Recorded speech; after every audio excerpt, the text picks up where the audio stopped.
Okay. I have the pleasure and the honor of interviewing Dr. James E. Dobbins today on June 6, 2014 for the Oral History Project for the Foundation for Psychology in Ohio. And I will just briefly go over your information from highlights from your short bio and let you take it from there. But Dr. Dobbins is a member of the charter faculty of the School of Professional Psychology at Wright State University, and you hold the rank of professor. You serve as director of postdoctoral training as well as teaching, and your professional experience includes research and scholarship in the areas of family psychology, racism, development and training in professional psychology, and health attitudes and beliefs among underserved populations.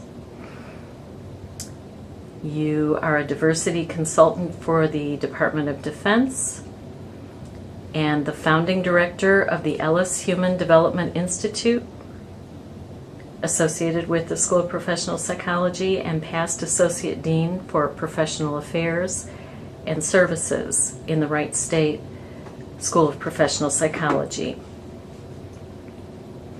You've served 2 terms as an Ohio Commissioner for Minority Health via appointment by Governor Richard Celeste.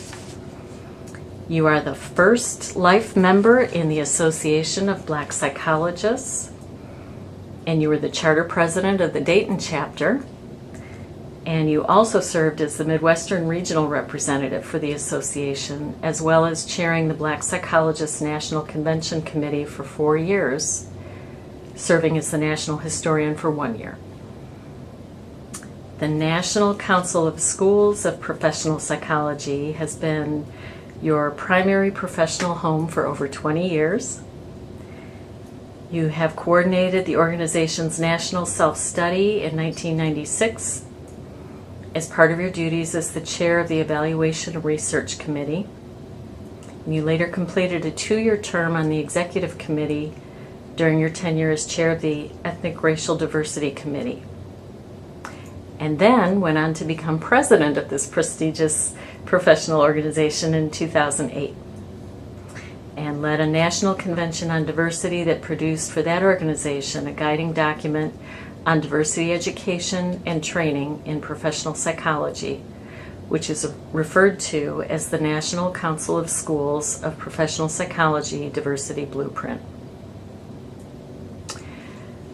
You are the recipient of many national and local awards, some of which include the National Service Award of the Association of Black Psychologists, 2 presidential citations for your contributions to professional psychology from the American Psychological Association, recognition from Dr. Tori Wilson, President of the National Council of Schools of Professional Psychology, for your service, leadership, and mentorship to professional psychology.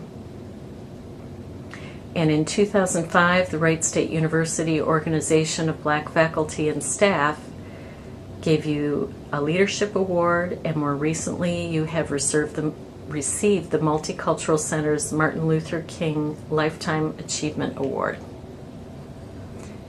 Have I missed any high points that you would like to add to that short bio?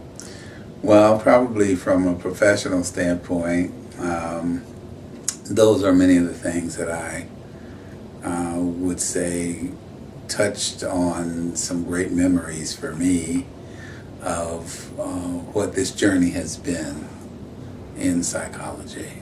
And I guess there are more personal parts to the journey, which involve my family and my decision to become a psychologist, and when that happened and how that happened, and some of the bumps, curves, and and slides that I've been on. and so these are sort of the high points of it all. But, the broader context is that it was a very interesting, challenging at times, and wonderful and fulfilling journey that encompasses not just my professional portrait, but also who I am, I think, as a person. And so I appreciate that introduction. Thank you. And you've been involved in the field of psychology since receiving your bachelor's degree from Ohio State University in 1969. And you mentioned that at some point along the way you had made that decision to become involved in psychology. How did that evolve for you? I actually decided when I was 12. And my sister helped me to decide. Aha. She was majoring in sociology at Miami, my older sister. And she came home one summer and she was doing some kind of fancy schmancy maze thing. And I said, "What is that?" And she said, "Psychology." And I said, "Really?" And she was doing it with kids in the neighborhood. And so I said, "Well, I want to do it." And she said, "Well, you can't do it because it's research and you will bias my results. I can't do it with my brother." And at that point in time, I said, "Well, if you won't tell me or let me do it, then I'll find out on my own what this psychology thing is." And so I began to research what is psychology. I remember getting a book out of the library and reading up on psychology and psychiatry and understanding the difference between the two. And I just held on to that. And I remember my mother asking me what did I want to do when I went to college, being the youngest of 6. And all of us were expected to go to college, so it wasn't even a discussion of would I go. It's what are you going to do when you go? And so I told her I was going to be a psychologist. And at that time, she was really kind of full of misgiving. And I said, "I don't know. I don't know of any black psychologists. I don't know if that's a viable way for you." And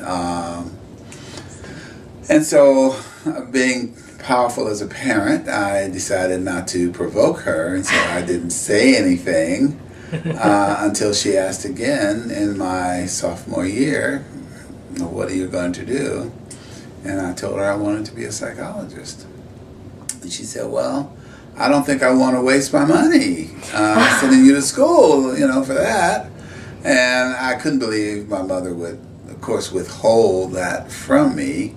But at the same time, my mother was a very forceful woman, and she and my father worked collectively. And if there was something that was said by one parent, it was like 2 parents were saying it. So I kept my mouth shut and pretended to go on to pre-med like a good kid. And I went to Ohio State and in pre-med and took my first psychology course at the end of my junior year. So I took my first psychology course. And I loved it. I took the book home. I read it like a novel. It just grafted onto me and I onto it as long-lost friends and lovers. So I proceeded at that point to complete my undergraduate training in majoring in psychology and moved on to the University of Pittsburgh by invitation. It was a time in history when the civil rights era was promoting African Americans to pursue higher education. And I knew I needed higher education to be a psychologist, and so my brother-in-law was training in clinical psychology at Pittsburgh, He was basically about 1 year ahead of me, and he was on a recruitment trip to get his brother-in-law to come and join him in Pittsburgh, which I did, and that's where I did my doctoral work. And just have, not looked back. It's just been a wonderful, wonderful journey. I'm very, very grateful. I had a wonderful mentor at the University of Pittsburgh, Jerome Taylor, who I believe is still there. And he introduced me to family work and to studies in racism.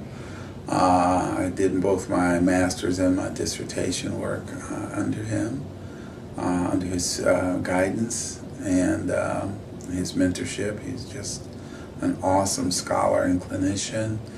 He trained at Menninger Clinic, so I got my psychodynamic bent from him. And then went to Norristown for my internship, Norristown State Hospital, which was a great learning experience. Left there, came back to the University of Pittsburgh and completed my doctoral studies and did a postdoctoral training again under Jerome Taylor as a provost fellow. It was wonderful because I was married then. I had 2 children, and being a provost fellow meant that I didn't have to work. I could just focus on doing my studies. Perfect. And it really was a godsend.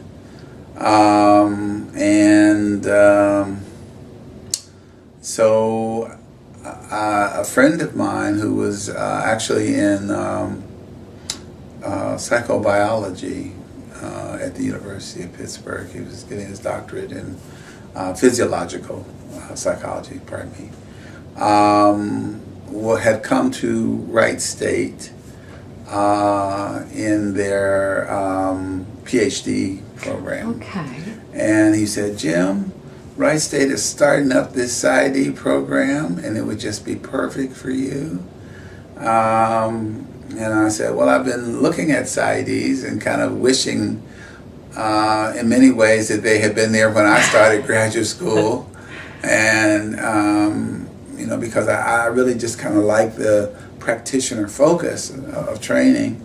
Not that I minded research, but I just never really saw myself as a dyed and true research psychologist. I've always wanted the clinical, hands-on application of information, technique, relational aspects of the field. That's what I've wanted to do.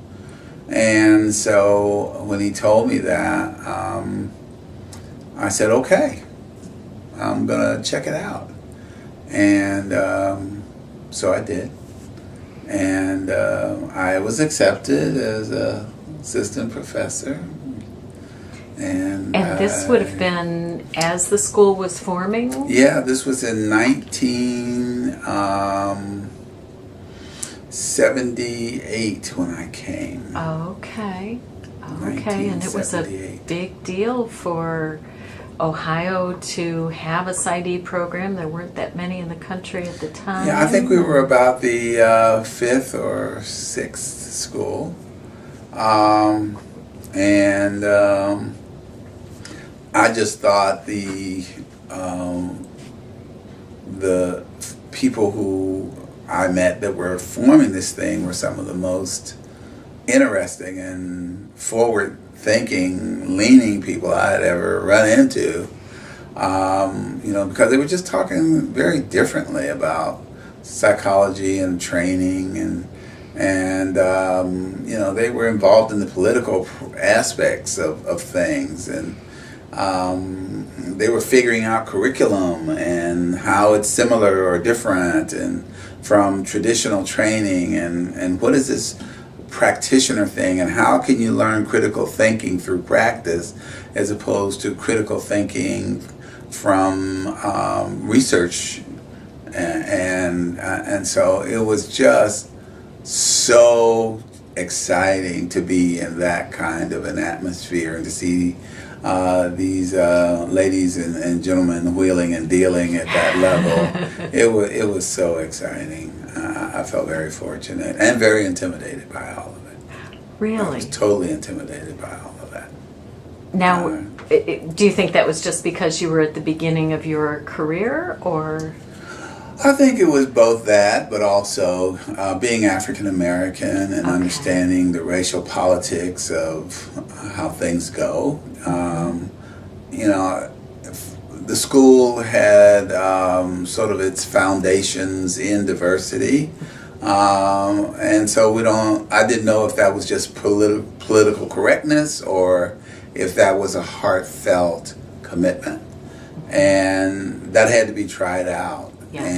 And as an African American and you know, a new faculty person and someone who wasn't really sure that higher education was going to be the place where I wanted to be and to make my career, I wasn't sure at all that this experiment was going to work. But I felt that this was the best job for me coming to Ohio at that point in time. There were other reasons for coming to Ohio.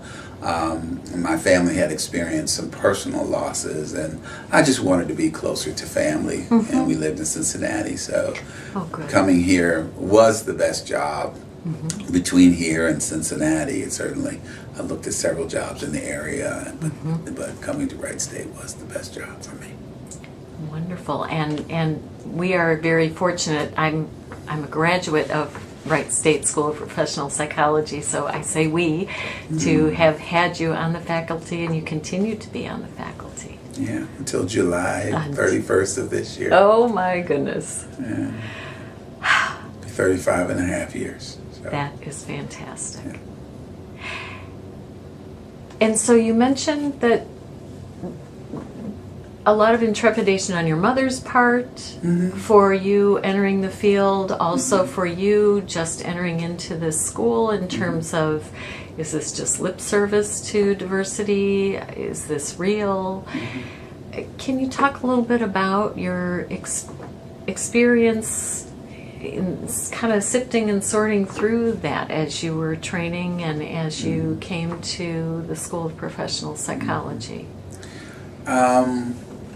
You know, so going back to, you know, the introduction and how I was talking about hitting the highlights of my career and versus sort of the slides and the, you know, the valleys and all of that.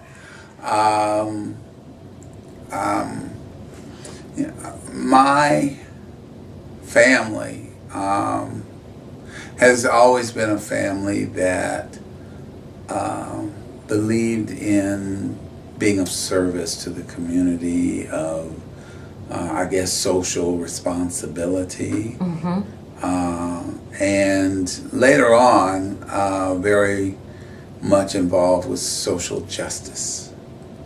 And so for me, I kind of didn't know the difference between being a member of my family, an African American family, a family that grew up in the Jim Crow South,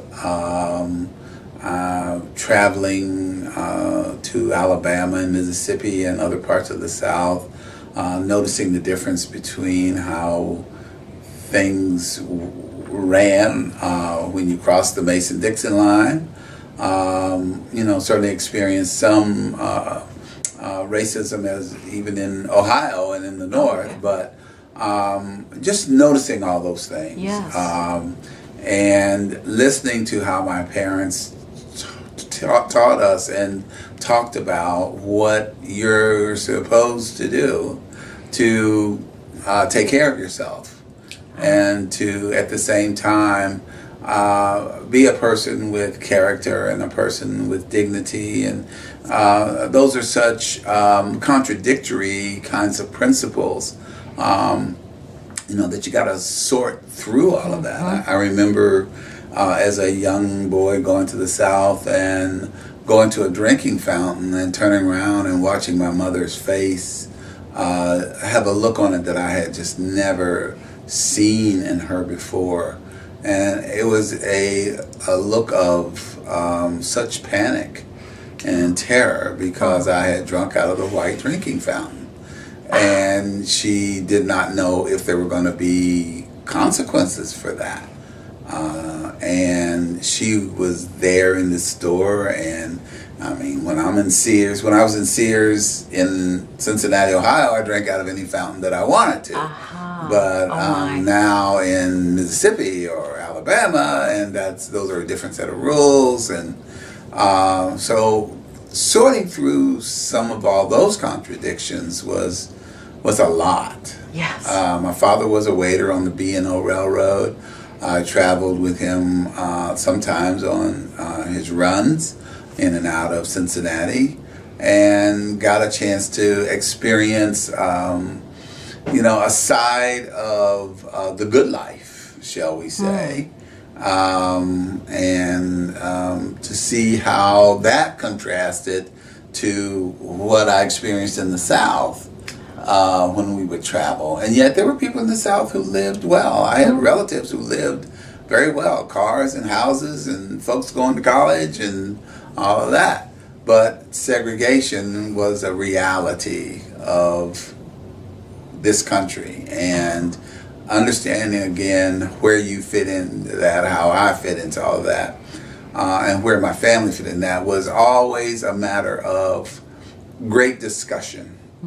Among my parents and aunts and uncles and elders. And so growing up in a middle-class African-American family where education, higher achievement, presenting yourself well were values that were esteemed, meant that we've had great achievers in our family. My sister, the one who got me into psychology, also was the one who went to join Martin Luther King and did the freedom marches in Selma, and she was a freedom rider. And my brother sued the International Brotherhood of Electrical Workers in 1967. And became the first African American in this country in a trade union. And opened up the trade unions, therefore, not only to African Americans, but to women and to Latina and Latino persons, persons whose grandfathers were not a part of the union, because the union had grandfather clauses where if your grandfather wasn't in the union, you could not be in the union. Therefore, no one could be in a union. Right. Right. So, wow. Right. And some of that grandfather culture is still pervasive, probably in some aspects of union life. And so it's difficult for me to see what's going on with unions now and not think about the social justice that my family brought me up in. And when I came to psychology, and all through undergraduate, high school, undergraduate, and graduate school, I was very involved in the political aspects of what's going on inside of psychology. So when you talk about, how was it coming to Wright State, and what was that anxiety about? It was about a lived experience relating to race and color and gender and socioeconomic background, family values. It was all of that.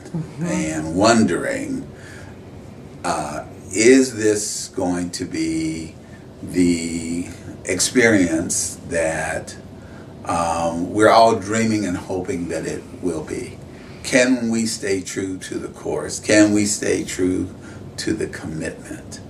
And in those days, we used to talk about racism. We used to talk about sexism, classism.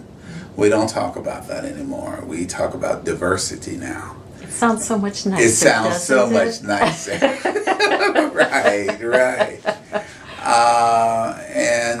So diversity is everything, and diversity is nothing without social responsibility and social justice. So after we get through talking about diversity, then we'll have to have the real dialogue about Yes. now, where is oppression? Where is power politics?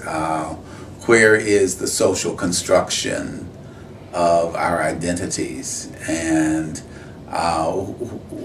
who needs to give up power, share power, change how we transact and interact with one another? What is a microaggression? What is an insult to someone else? Those are things that have come back out of this discussion of diversity that now raise the issues of critical thinking, economic justice, racial justice, gender justice, sexual preference justice, disability justice.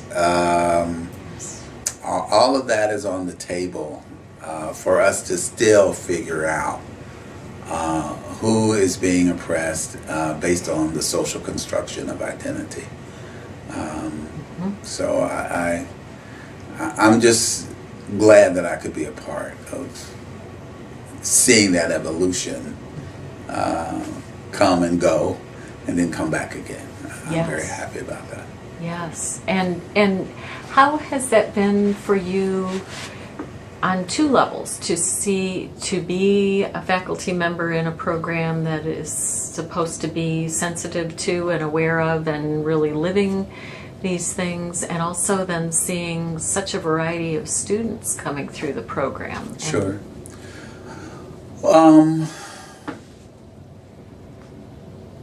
I guess the truth of the matter is that it's not possible for any culture or subculture or institutional organizational culture to be detached from the broader society and its values, its traditions and mores. I think that the School of Professional Psychology has done an outstanding job in many ways of holding on to its diversity mission. It still is the core of what we are trying to do. Diversity, on the other hand, in the school has come to mean something different than black and white. Because we became a school that was known not only for diversity, but also for providing what I think is just really good generalist training. We've attracted people from all over the world, and people are saying, how do you do it? How have you done that? Well, mainly we did it just by holding true to some principles and making sure, I think, that within our faculty, we maintained a diversity of culture. We still have some ways to go in doing that, but we've been able to do that. We also have created a very intensive curriculum in diversity that has been a model within the field for many, many years.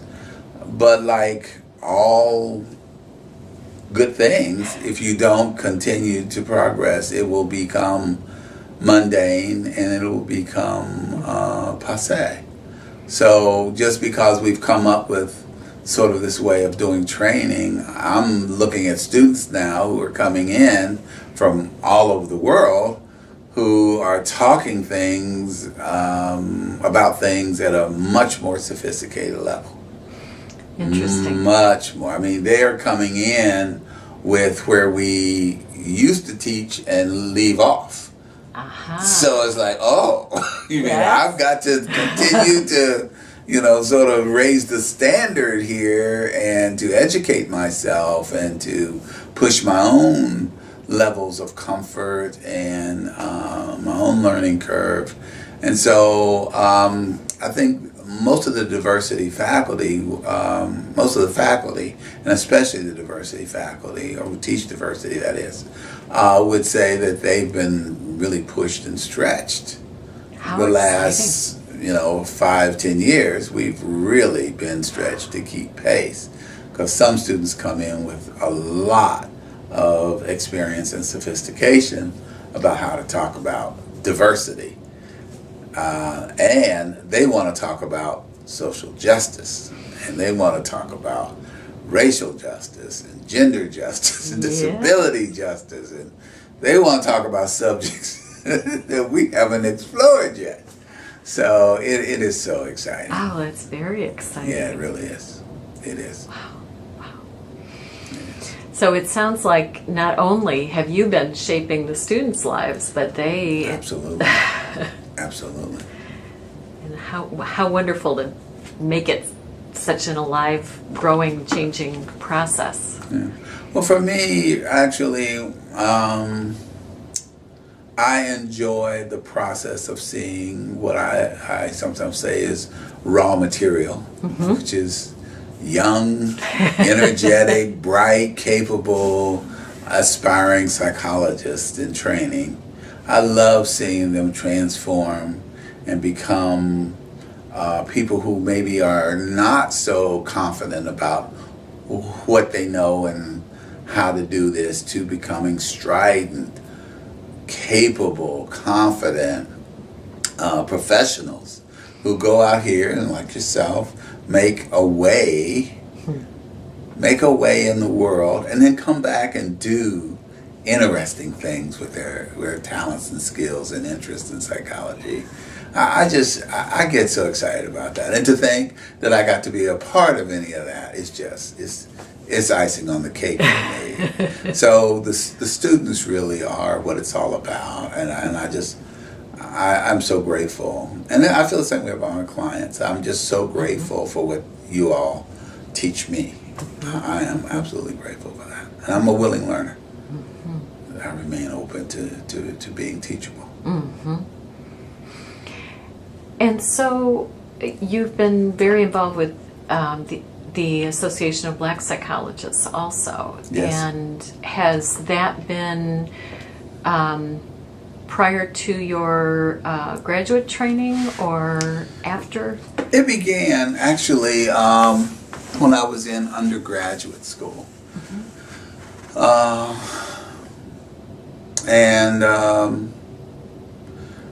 Because I knew from my brother-in-law that there were, organizations starting nationally. The Association of Black Psychologists had not actually formed yet. But once I got to Pittsburgh, there was a groundswell of interest across the country in having African American students and black psychologists to develop more of a structured relationship. And so between 1940 and 1966, I think there were somewhere between maybe 20 black psychologists in the United States. Wow. In psychology, clinical psychology at least. That ain't a lot. No. Okay. So I graduated in 1969 from from Ohio State University, and began my journey in graduate school. And between the time that I came in '69 and graduated in 1976, there were probably 200 maybe black psychologists trained in that period of time.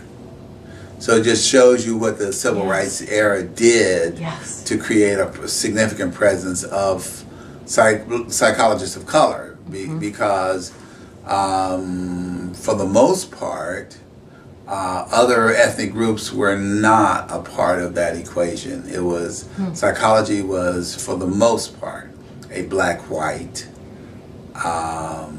racially mixed organization. Okay. From a racial standpoint.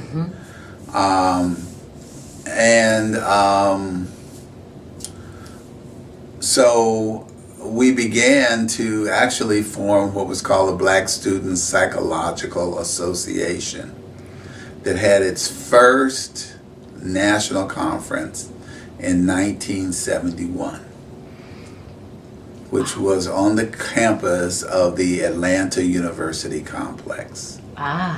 2,000 African American students in various programs around the United States came to that conference. How exciting.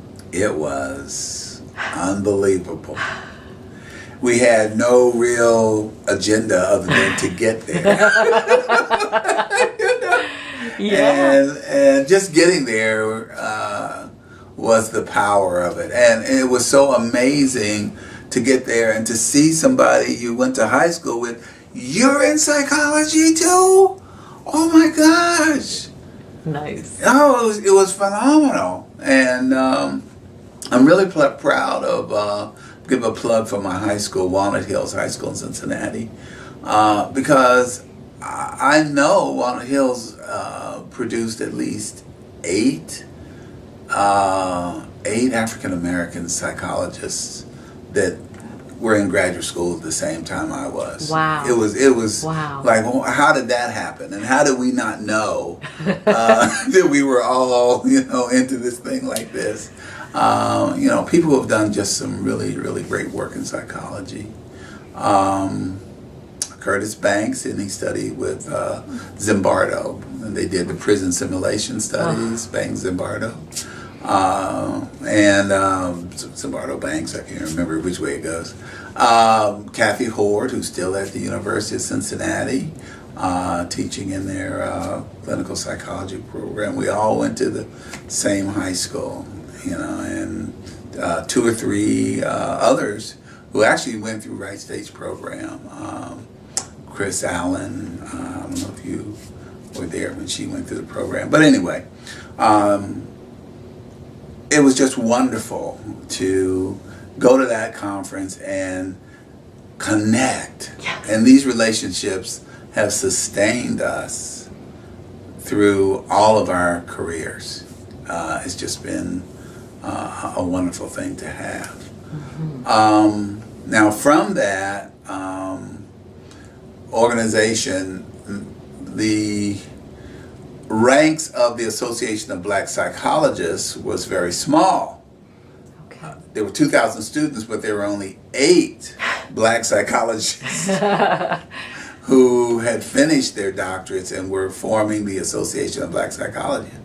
Now, there are probably at least 2,000 members of the Association of Black Psychologists. Nice. Right. And within that, there's an inner circle called the Student Assembly. So the old Black Student Psychological Association got absorbed into the Association of Black Psychologists. Nice. As a student assembly. But actually it was like most social movements, students usually are the ones that lead the movement. And indeed, what happened in 1971, I think it was 69, was that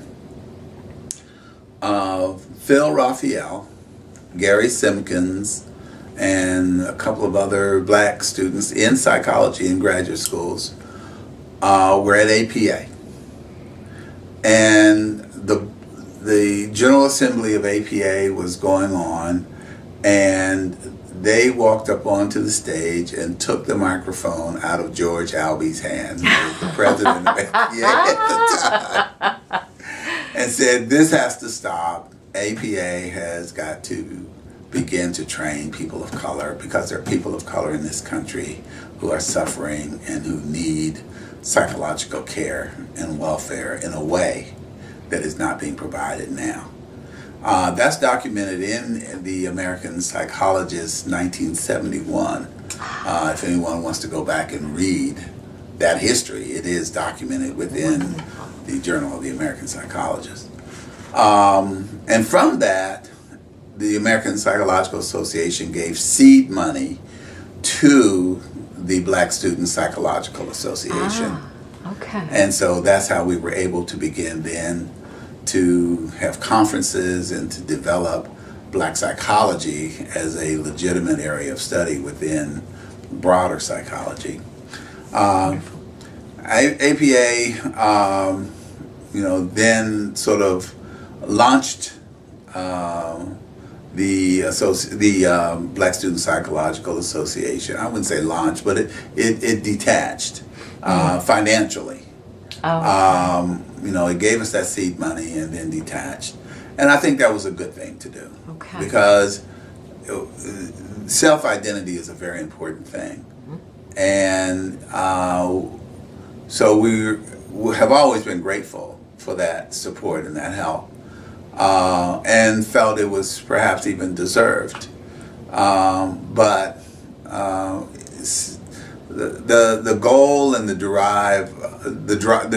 goal and the need for Black psychologists to be self-determining was preeminent in our thinking.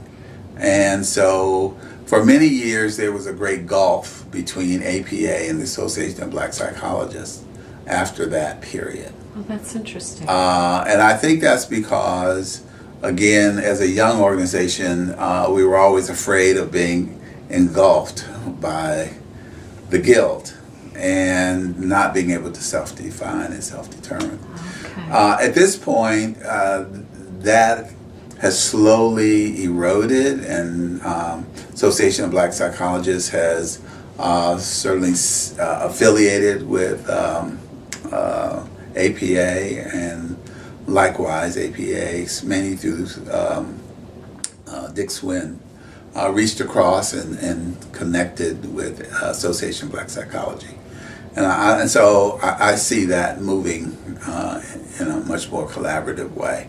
Since then, the Society for a Study of Asian Psychology and Native American psychology, the Latino Psychological Association. So the racial groups in per se have all formed some form of psychological association. Nice. Where they can have voice and representation within the guild. So I've forgotten the STEM question at this point in time, so you'll have to put me back Well, on I track. think just I was interested in the kind of the evolution of ABSci and your involvement in ABSci, and that's exactly what you've been talking about, and how that's come to be. Yeah. I stayed with the Association of Black Psychology until I became more deeply involved in the National Council of Schools of Professional Psychology. Mm-hmm. And so in 1979 is when I went to my first conference of the National Council of Schools of Professional Psychology. And the council is different than like an APA or an OPA. It is formed of schools of professional psychology who are the members. The schools are the members. Okay. And representatives from the schools are sent to the council to discuss education and training in professional psychology. What are we going to do about that? And I guess this is when I sort of realized and more fully appreciated the commitment of Wright State to at least my education and development as a psychologist and a black psychologist, because they said, well, there's going to be this conference, it's going to be on diversity, this is what you teach. You are not an administrator of the school, and that's who usually went to those conferences, the deans and the associate deans and all that. But this is a conference about diversity, and this is what you teach, and we want you there. And so I got a free ride to Puerto Rico. Ooh. To this conference, all right? And once I was there, I said, oh yeah. It was almost the same kind of aha electric feeling I had when I first went to Wright State. It's like, these people are talking a whole different thing. They're talking a language that I've never quite heard before, and the way they're talking it. And so I wanted to be a part of that dialogue. Here were people who were not just doing the nice talk. They were talking about something they had great passion about. And I was used to that in the Association of Black Psychology. If you're going to be about black psychology, you got to have a voice, and you got to articulate what it is you're thinking and what you're feeling and stand up for it, because black psychology is that important. Professional psychology was that important, is that important, that you got to have a voice that you speak. And you got to have things that you champion. So I'm here and I'm watching these folks have these conversations, and oh my gosh, I said, this is exciting. I got to be a part of this. And so I got to come back. Nice. And somewhere in all of that, I became sort of a delegate to this group, and started getting involved in the subcommittees, and got elected to chair the Ethnic Racial Diversity Committee, because I'm used to speaking my mind. What I think. I got it from my mom and my dad and my sister and my brother and A.B. Psi, and now I'm doing it here. I'm doing it at SOPP. Perfect, I'm doing it here. So it was just a wonderful, wonderful journey, and I've just stayed with it and championed the things that I thought were important and relevant, and learned a lot about how to divide the truth in many, many different ways.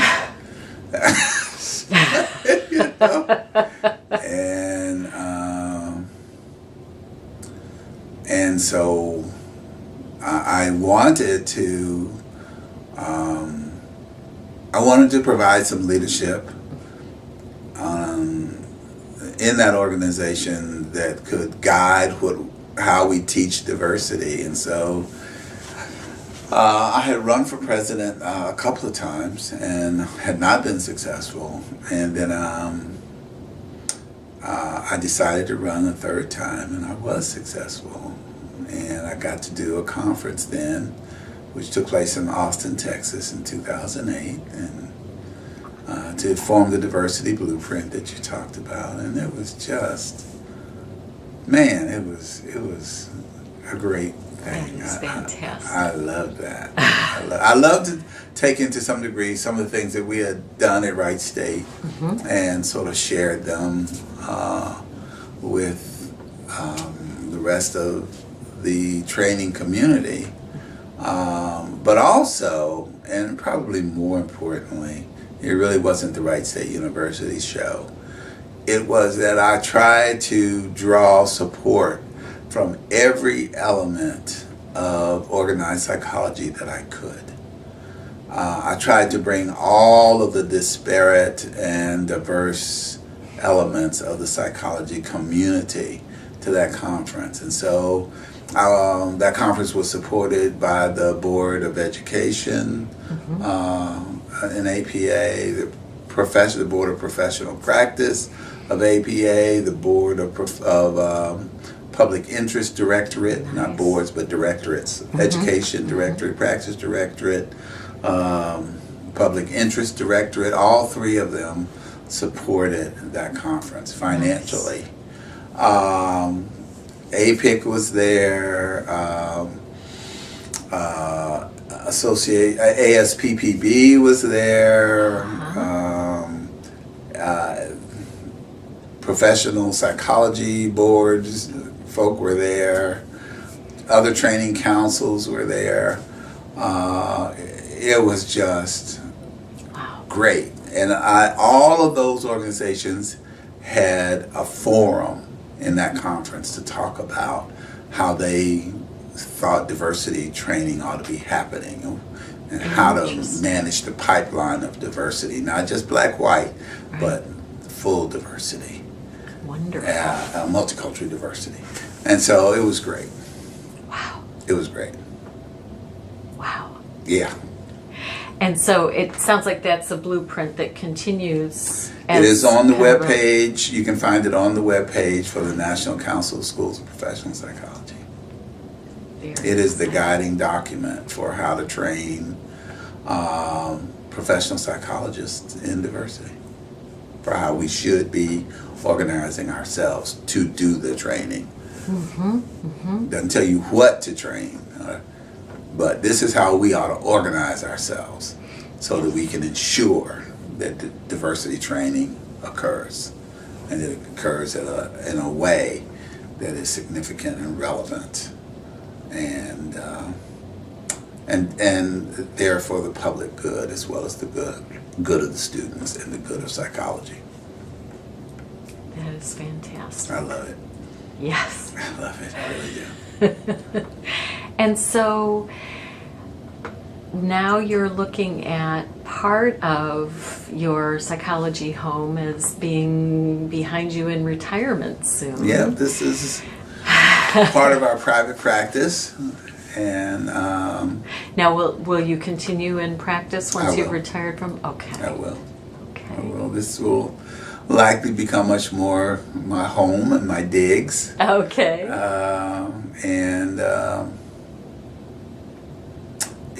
I've been developing this practice with Jess Precise and Yolanda Garman. We also have a masseuse. And we're open, for other psychologists and disciplines even. We have a suite here, but we've been developing it for about, actually it's going on about 10 years. Okay. But I've been mostly active in it in the last 5. Okay. And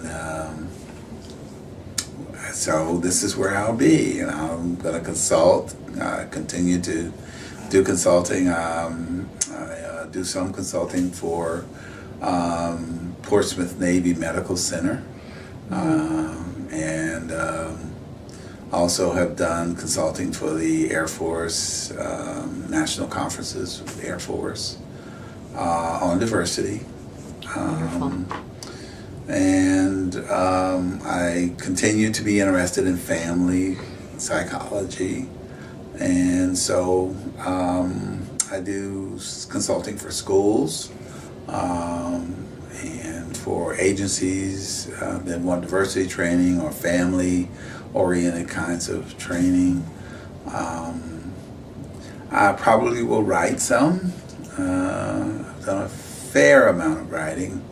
I think I have perhaps a children's book in me. I think I'd like to try my hand at that just to see what that's like. That is fantastic. Yeah. I also would like to try my hand at maybe something a little autobiographical, but it wouldn't be about me. It would likely be about my brother or my sister. There's a book in the Library of Congress about my brother's work with trade unions, and I'd like to sort of use that book as which is more of a factual kind of, here's this person in history, but this is the history. Yes. I'd like to make it more of a kind of novel, kind of Yes. historical novel kind of a book about him and his life from a perspective that only an insider to his family could tell. And my brother was my hero in many, many ways. He died shortly before I came to Wright State, and that's one of the reasons I came back to Ohio. Oh, okay. That he and my sister, who was the freedom rider, died 18 months apart. Oh my goodness. And so it was so devastating to our my family goodness. that I had to come back Yes. to be with family. Yes. And so since we were mainly in Cincinnati, I took the job, the best job in the area that I thought could support me and my family, but also help me be close to my family of origin. And it sounds like in the end it has also helped you carry on their legacy as well as your own. Exactly. Kind of combined all of those, and yeah, that's what a beautiful way to honor your family, your brother, your sister, and your culture. Yep.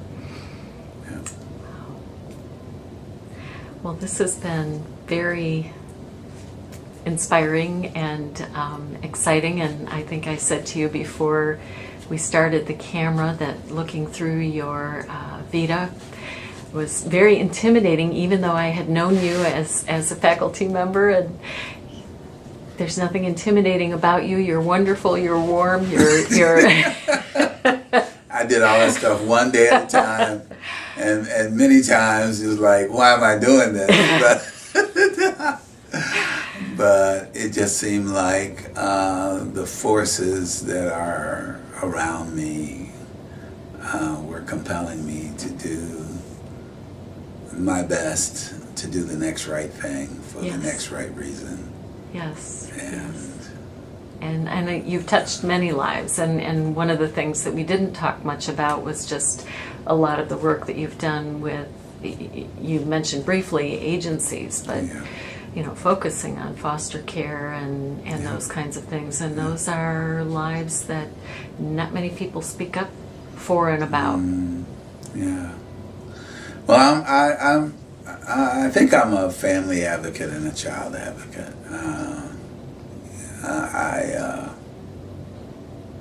I like to train young psychologists to find voice in those areas.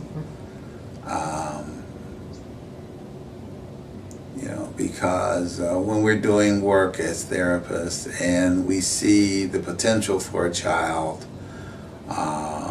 to not be well served. I mean, even something as simple as a report that we write, we got to think through now, what will this report help this child achieve when they're 21?